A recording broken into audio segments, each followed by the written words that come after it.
राज चलेला यूपी बिहार में हई हम रंगदारू हो।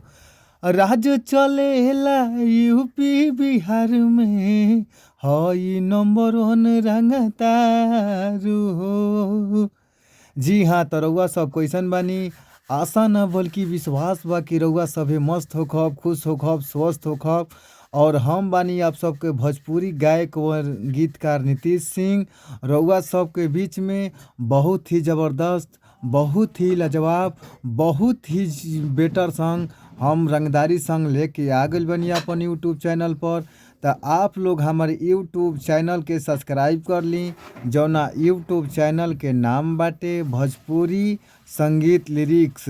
तो रउआ सब जरूर ई चैनल के सब्सक्राइब करी। ये से सब्सक्राइब करे कि अगर रउआ सबके यूट्यूब पर अच्छा गाना नहीं मिल पावत, आप सबके माइटर अच्छा नहीं मिल पावत, तो रउआ सबके घबराए के ज़रूरत नहीं है। आप लोग हमारी यूट्यूब चैनल के सब्सक्राइब करी।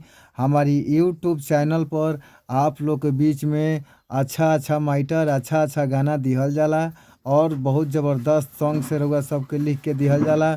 और आप लोग के आशा ना बल्कि विश्वास बा कि अगर ये हमार गाना आप सब अच्छा से म्यूजिक बनवा के गा देतनी, तो आशा ना पूरा बल्कि विश्वास बा कि गाना आप सबके बीच में ज़रूर बाजी।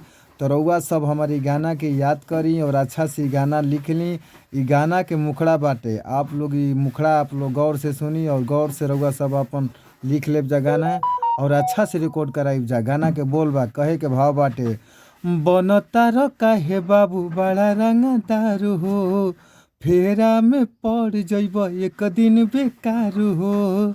ए बनतार काहे बाबू बड़ा रंगदार हो, फेरा में पड़ जइब एक दिन बेकार हो।